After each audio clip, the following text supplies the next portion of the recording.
Here I'll get disagreement. Here I know I'll get disagreement, but I don't care. You remember Anders Breivik? He is the psychopathic murderer that went on a shooting and bombing spree that killed 77 people in Norway, most of them children, and he carried out the attacks at a couple places. First was a government building, and then he went to the Workers' Youth League, which is a teenagers' Labor Party camp, right? Mostly teenagers.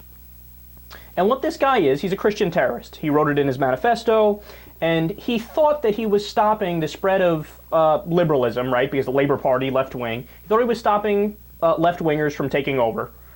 Although if you are doing it in a Scandinavian part of the world, you lose that fight, sorry.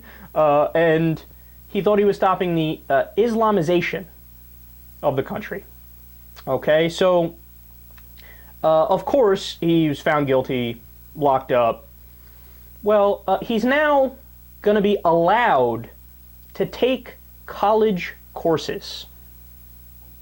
He's going to study from his prison in Skien, Norway. So to be clear, it's not like he's going to get out and like go to class and sit there with a whole bunch of other people. No, he's going to study from his prison in Skien, Norway, where he's currently being held. He will be available to borrow books and will have a separate study room made available to him. He gets a study room. A prisoner, a guy who killed 77 people. He has his cell, and now he's going to have, oh, you can go to the study room, too, to relax. You want to give him a spa while you're at it? You want to give him a spa?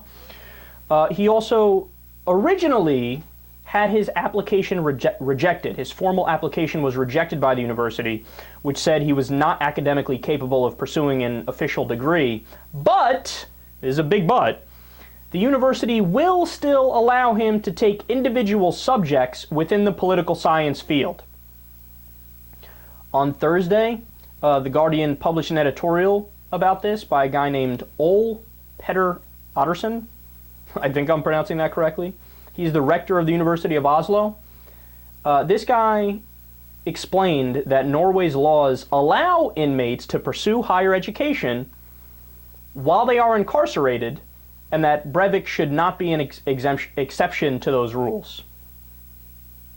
Now, let me give you one more quote of his, and then I'll weigh in here. Again, from Ole Petter Ottersen, quote, through the atrocities he committed, Anders Breivik put to test our democracy and our legal institutions. Why should we not trust our system when it comes to access to education? Now, look, maybe the law in Norway is that people who are committed of crime, that are guilty of crimes, can pursue higher education, right? I don't think they should be. There, I said it. I don't think this guy, I don't think Anders Breivik should be allowed to take any courses. Ever. Does that make me a conservative douchebag? Is that what it makes me? Because I'll be a proud conservative douchebag on this issue. Look, man, I'm sorry. If you kill 77 people, if you murder 77 innocent people, and you go to jail, and there were other reports about, you know, in Norway, how in some not high security prisons, but mid-level security prisons, you know, people have TVs and, you know, open cells and, you know, you can walk around. There's one place that has, like, gorgeous basketball courts and a nice view and shit like that.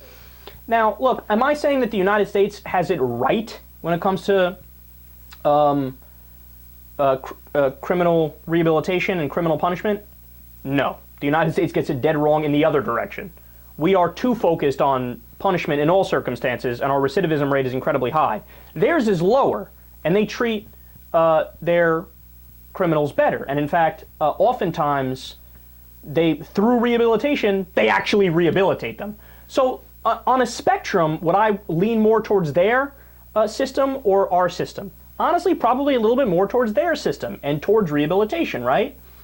But there are exceptions to the idea of rehabilitation. Anders Breivik is an exception to the idea of rehabilitation. To think about the victims' families, that one of those people who had their child die because this jackass thought he was stopping the spread of Islam and the spread of liberalism, right, by being a murderous douchebag, to think that those parents have to sit in their house knowing that the person who killed their son or daughter is pursuing a nice life where he gets to study for what courses he wants to and have some sort of future and, you know, be happy, Just the fact, seriously, just the fact that this guy might be happy sitting in his jail cell irks me to no end. I don't want, look, I'm sorry, I want him to have to suffer. I don't want to torture him. I don't want to make him bleed or even kill him, and they don't have the death penalty in Norway, right?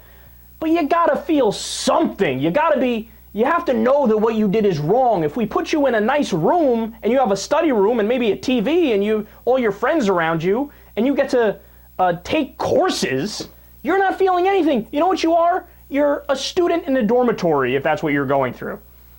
That's not okay, man. That's too liberal. Look, Norway, I love you. You guys are right about way more things than the United States is, and I've gone over that a million times. Healthcare, daycare, education, universal education, I mean, not for criminals apparently. Guaranteed paid time off, right? This is one area where you gotta calm down, man. You gotta calm down. I mean, I'm not saying people are incentivized to go to Norway and commit a crime, but they aren't exactly disincentivized after reading something like this.